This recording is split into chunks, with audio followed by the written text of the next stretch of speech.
Hi, and welcome to the Big Fusion podcast. Today, I'm going to be talking about search engine optimization. And the reason I'm talking about that is a lot of people, even talking about search engine optimization, is it's no longer effective, or Google's changed the algorithm so much that there's no point in even looking at SEO anymore. And I'm going to argue with that point dramatically here because SEO is still a very important and a very powerful tool, and every business should be using it. Now, I'm going to give you an example here of SEO working effectively. So let's just say that someone's searching for a product. It could be any product. Let's just say you've got an e-commerce site. What you want to do is make sure that anyone who's looking for that particular product is going to find your website as soon as possible in the sales cycle. So if someone's looking for example, a pair of jeans, and they go into Google and they're looking for these jeans and they see lots of different websites coming up, your competitors, but they just don't find you.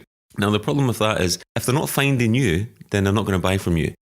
There's obviously other ways of doing this. Now, you could start spending a lot of money on AdWords and start driving traffic that way. But effectively, when you're doing SEO, you're adding value to your website. So this is what SEO is. SEO is adding value. So if you're creating content on your website, if you're building links to your website and you're using social media effectively, then what you're doing is you're making your website more valuable. So SEO in itself isn't just a case of focusing on, let's get up there for search words, for keywords.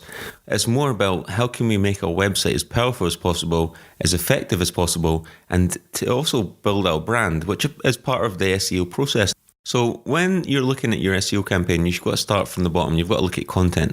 You've got to look at how you're going to create content. And obviously you're going to have a specific brand criteria that you're going to integrate into the content. But you need to know how you're going to distribute content, how you're going to build links, and how you're going to get your content out there. Now, SEO, when you're looking at all these different things, SEO comes down to the core. It's like a fundamental practice that will benefit significantly from this sort of marketing. What you want to do when you're doing SEO is understand who your target audience are and look at what keywords your target audience are going to be researching, and to make sure that you're integrating the right keywords into the content and into your website as well. And the reason you're doing that, you're not doing it just for yourself. You're not doing it just so you can sell more product. You're doing it so that your potential customers can find your product and effectively get the best possible service because they go to you. And that's what you're trying to do. You're trying to get as many people coming to you as possible because you know that you provide the best product and the best service. SEO allows you to do that. And when you're designing an SEO campaign, you're looking at so many different factors. You're looking at the brand. You're looking at how you're going to create content, how you're going to distribute content, how you're going to go about building links, and obviously the website architecture as well. And then obviously we're going to integrate that into social media. So you need to look at all these different elements of your SEO campaign and make sure that you've got them all right. And during this process, you're actually going to start looking at your business in a completely new way. Because SEO is more than just ranking and search results. You've got to understand that Google is smart. And Google isn't just now looking to see who's best at SEO. They're looking to see who's offering the most value and how they're going about doing that. And obviously there's different ways and different indicators for Google to understand what website is offering more value than other websites. And it could be things like visitors, bounce rates, how many backlinks a website has pointing to it. All these different elements that are important. So when someone says to you that SEO isn't important anymore, you should tell them straight away that they're wrong. SEO is extremely important. It's a core strategy in terms of your marketing and sales. And if you don't have an SEO strategy in place, then how are you going to drive new business? It goes far beyond this SEO as well. We can also look at the fact that Google itself, when you're doing AdWord campaigns, you actually get rewarded for having SEO on your website. So when Google's actually, when you're bidding for keywords during your campaign, Google's also looking at your website to see how relevant these keywords are to your site. And there's a lot of benefits to having a very relevant website, which is targeting keywords that are relevant to the marketing that's going on. So you want everything to line up as much as possible, and that's what's going to get a lot of results. Now, if you're 50-50 on whether you should spend money on an SEO campaign, one thing I'm going to say to you is this. Before you start spending money anywhere, you should first of all look at timelines, for example. How quickly do you need to start generating sales? Because SEO is a long-term strategy. It's not something you're going to start tomorrow and start getting results and getting sales by the end of the week. You have to be in it for a long term, and you have to be in it to develop the website, develop your brand, and to basically continuously develop your SEO. So if you're looking for sharp results, then you might want to invest in other marketing strategies alongside doing an SEO campaign. So you might start advertising, as I say, using AdWords. You might start doing email marketing campaigns, social media marketing campaigns. You might do all these other things as well, but they're going to go along with your SEO campaign. And if you do it right, then these things are going to also benefit your SEO campaign. And that's what you want to do. That's why everything has to line up. And that's why it's important if you've got several different agencies working on a campaign for you, you want them to be working together, you want them to be in communication together so they can actually understand what the goals are for each campaign.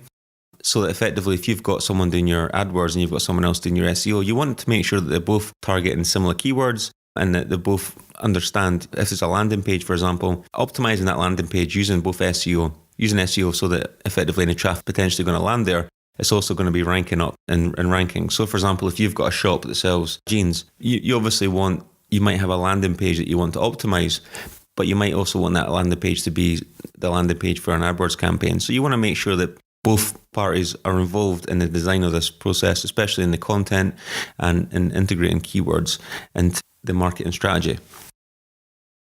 Now, when you're looking at SEO, one thing you've got to understand is that it's very measurable and it's extremely powerful. So it's easy for a lot of people to sit back and say SEO doesn't work anymore and things like this because it's too complicated. But I can tell you as an SEO marketing expert that it does work. But what I'm also going to say is it's very measurable, like any other online marketing tool.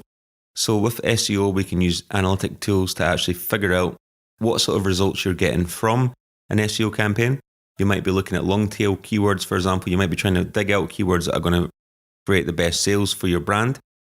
An SEO marketing strategy should be designed to target a lot of different categories of keywords. So for example, you might want to target keywords that are very easy to rank for, but also target extremely competitive keywords that might take you longer to rank for, but might in the long run generate more sales, or it might just be good for your brand awareness and your brand building. So always keep these things in mind when you're designing an SEO campaign. Now, if you're just getting started on an SEO marketing strategy and you're looking for some tips on what you can do, first thing I'm going to say to you is this. One thing I recommend is doing some keyword research and figuring out what keywords are going to be the most relevant to the products that you sell or the service that you sell. You want to do some product research and you want to look at keywords. You want to look at how competitive specific keywords are, what the going rate on a cost per click of those keywords are, how many people are searching for the keywords, and then you want to break that down to look at your demographic group of your target audience. So you want to figure out, okay, so there's a whole list here of 500 keywords that are relevant to our product, but which ones should we focus on? And this is where a lot of people go wrong, because you can start focusing on the wrong keywords. And then, you might start ranking for some keywords, you're getting traffic. Your bounce rate might not be great because you're not generating the right type of traffic. You're not getting your ideal customer. So keyword research is really about understanding what your ideal customer is looking for or searching for before they buy your product. And that's when you really want to be ranking up there. That's when you really want to be getting in front of them. Now, a lot of people make the same mistake with AdWords. So they're paying for clicks and paying for traffic, but they're getting them in the wrong part of the cycle. They're not getting them when they're literally looking to buy something. So they're spending a lot of money on ads, clicks, but they're not actually getting a lot of sales. So designing a campaign has to be done properly. You have to really know how to break down keywords, figure out which ones are most likely to result in a sale, and also to manage the campaign effectively. So that when I say manage the campaign effectively, what I mean is you're constantly developing the campaign. It's not something that you just set up and then you just run it for 6 months and see what happens at the end. You're constantly looking at the results. You're constantly looking at analytics. You're figuring out what's creating sales, what's working and what's not working. Now with SEO, because it's a longer term strategy, you're going to take longer to see the results. So what you can do here is, as you start to rank higher for keywords, you start introducing other keywords. So you're always working and you're always then analyzing data. You're always looking to see what keywords are most relevant. You're always trying to figure out what your competitors are looking for at the moment. And you can use things like Google Trends and stuff like that to break down on this information. And also looking at the keyword tool, breaking down keyword data to figure out what keywords you should be including in the SEO campaign. It's always good as well to forecast, look at where you see your business going. And if there's just like certain product ranges that you might be bringing out in the next 6 months to 12 months, then you might want to start now and introducing these keywords into your campaign so that you're developing your SEO in advance of putting these new products in, which is really good because it means that when these products come and get launched, you're already ranking there for the keyword. And it also helps with a lot of other things, especially with AdWords and stuff like that, if you're already introducing these keywords into your website. So getting started, once you've done your keyword research and you've got a good understanding of what keywords you want to target, you really want to start developing. From a basic perspective, you want to start introducing this into your content. So you want to start writing blogs and things like that and put these keywords in there. I'm covering here some things that are going to help you get started. There's obviously a lot more technical things you can be doing for SEO, but I'm just going to help you. First steps, just tell you where you can get going. So start writing this content, start introducing these keywords into your content and distributing that content as much as possible. And the more content that you actually create on the website, the more the faster Google's going to start re-indexing your site as well, which is good. So you want to be basically writing regular content where possible, and regular blogs or videos or any sort of media that you can put up there. You want to be doing it as regularly as possible. And what you can do with this content, you can distribute it across social media networks, and that's good is because it drives traffic, and driving traffic is also good towards your SEO campaign as well. So it all sort of works together. So first of all, you want to make sure that you understand that SEO is still extremely important part of your campaign, and you need to make sure that you're doing it right. I mean, another thing that you can do is you can actually sit down and you can go for the customer journey and actually sit with one of your ideal customers and ask them, what's your process of buying this product? What you're likely to do? Where you're likely to look first of all? What you're likely to search for?